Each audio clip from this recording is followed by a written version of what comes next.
This is my quick review of the Jupiter Discovery X7, best e-bike I have ever had. It is really excellent. It's a folding electric bike. Has a magnesium alloy frame. The rack you see there is the rack that I bought from Jupiter Bike.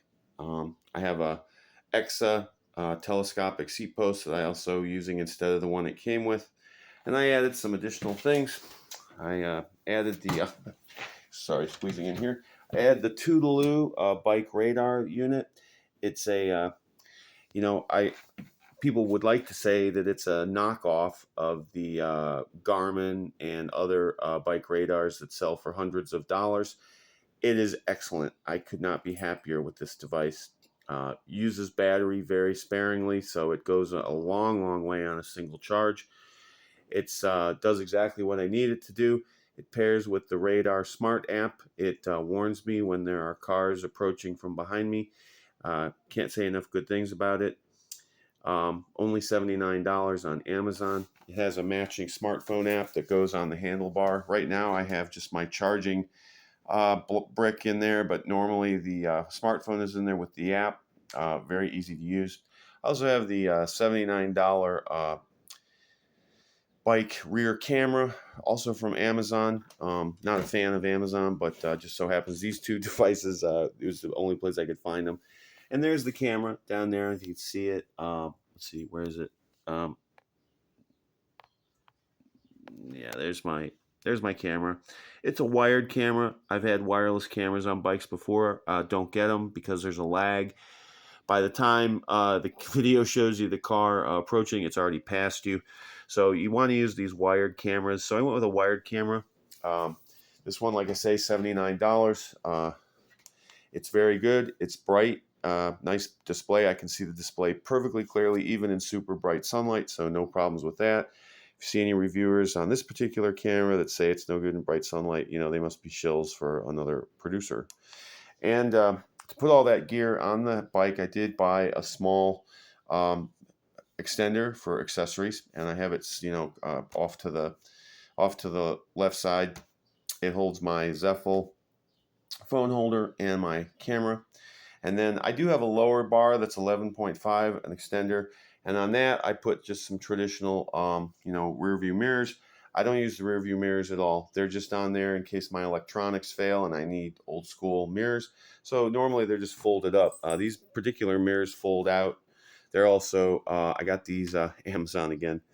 Amazon, the necessary evil. I wish I could give them up completely, but I've tried and tried, and my boycotts seem to fall apart after 4 months or so.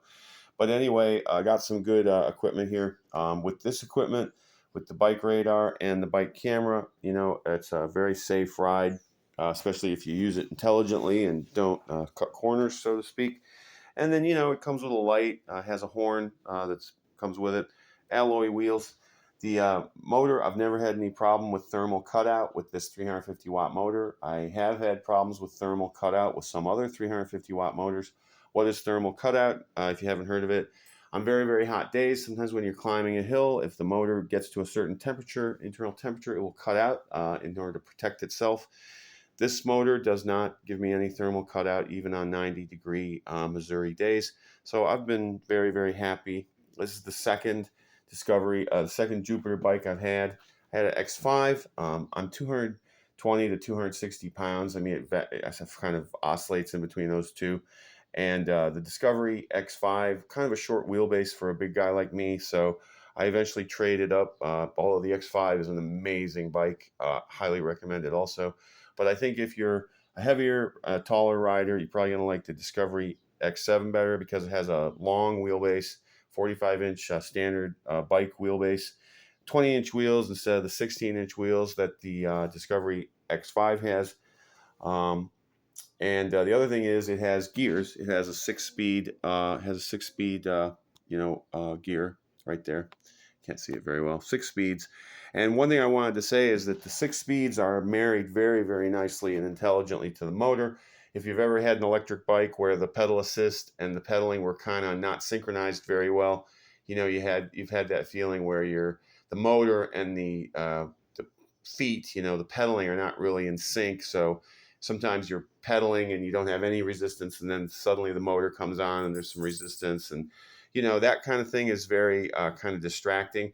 These gears and the motor, work beautifully together. And also another great thing about this bike is, especially on flats and slight grades, I can run it without the motor at all and just ride it as a bike. That's partly due to its lightness, relatively light compared to a lot of electric bikes.